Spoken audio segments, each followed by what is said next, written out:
सिगाङाव बयखौबो खुलुमनाय जाबाय। आं नेपाल मेचे समाज सिबियारि आफादनि जेनेरेल सेक्रेटारि जानानै बाय जोंनि बर' साहित्य सभानि 64 एनुअल कन्फारेन्सआव जोंखौबो लिंहरनाय थाखाय 34 डेलिगेट्सफ्रा जों मोनसे बाय फैनाय जादों।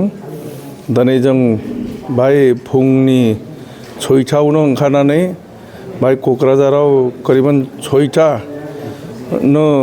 बाय जों सफैबाय।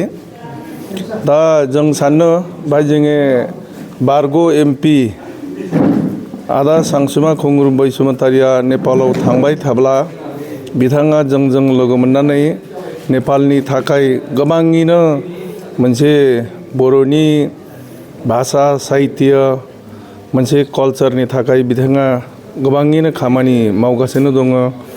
माने जों सानबाय आदा जोंखौ बुंदोंमोन नोंसोरनि डेलिगेट टीमा आंनि नावहाय गासै नुजाफै होननानै बुंनायखाय बिथांनि नावहाय दा जों सा फिथा लोंनानै जोंनि डेलिगेट्स टीमा बिराद गोजोननाय थाबाय। बिथाङाव जों साबायखर होनाय जाबाय।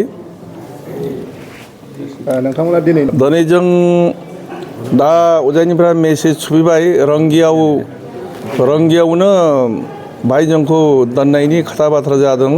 जुदि रंगियाव जायाब्ला जों डिमाकुसिनि बे आरियावनो प्रग्रामावनो जों सैनाय जादों। दिनैनो सानबेसे थागोन नोंथांमोना बड'लेण्डआव? जोंनि प्रग्रामा सानथाम थानायनि यजना दं। जोंनि 10, 11, 12 माने 13 तारिखआव जों रिटार्न नेपालावनो थांनायनि थांखि दङ। नोंथांमोना डाइरेक्ट बासजोंनो फैदों ना? औ डाइरेक्ट बासजों फैनायनि जोङो। सिगां समाव बेबायदि प्रग्रामावहाय बाहागो लाबोखांबायमोन नामा नोंथांमोना नेपाल हादरनिफ्राय? जों गोदोनिफ्रायनो लोगो बाय एबसुनि प्रग्राम जाबाय, बे इन्टारनेशनेल बर' फेस्टिभेल जाबाय। बेबायदि समाव सिगांनिफ्रायनो जों फैबाय थानाय। माबायदि मोनो नोंथांमोना बे बड'लेण्डआव फैनानै? बड'लेण्डआथ' मोजाङानो। जोंनि जिथु जों बर'फोर दं, बर'फोरा एसे खौसेथि गैयियाव एसे जोंनि बै बिखायाव एसे सायो। मोनसे खौसे जानानै जोंनि सेपारेट बड'लेण्डनि थाखाय बायनि बड'लेण्डनि BTCनि रायजो राजाफोरखौ मोनसे इउनाइट जानो थाखाय आं बिथांखौ अनुरद खालामो, बिथांमोनखौ अनुरद खालामो।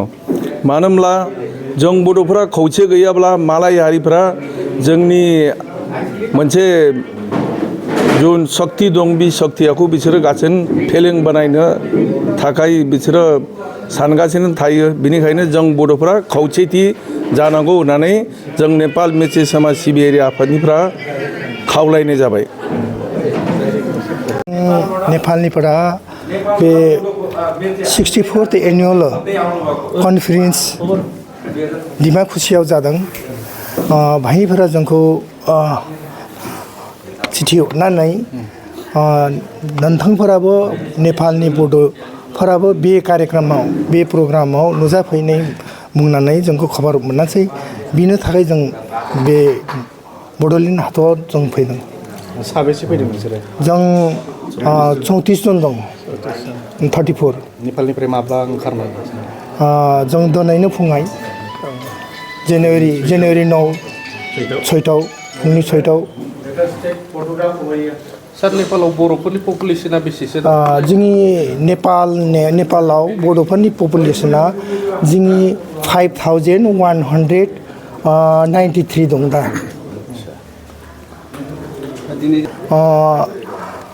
दा बिदाया आंखौ लिंहरनानै जों आगोलावबो बाहाय नेपालाव जों लोगो मोनामोन। बाहायनो जोंखौ इन्ट्रडक्सन जायामोन आदा खोथा माने फन जों हरनानै बिथाङा दे बे प्रग्राम फैला नोंसोरहा सानै आलासिबो दं नोंनि इन्डिजिनियास लयार्स बेखौबो लानानै फैला बिसोर लोगो मोननायनि बिसोर गाबोननो समफोरनो थांनाय बायदिफोरा बिनि थाखायनो आदाया बुङासै बे लोगोफोरखौ लाबोला आंनि न'आव एसे नुजाफैनायनि खोथा दंमोन बिनि गुनैनो जों बाहाय आदानि न'आव फैयासै बिराद मोनदों वेलकाम खालामनाय एकदम गोजोनदों उदालगुरियाव नोंथांमोना दिनैनो थांगोन नामा औ दिनैनो थांगोन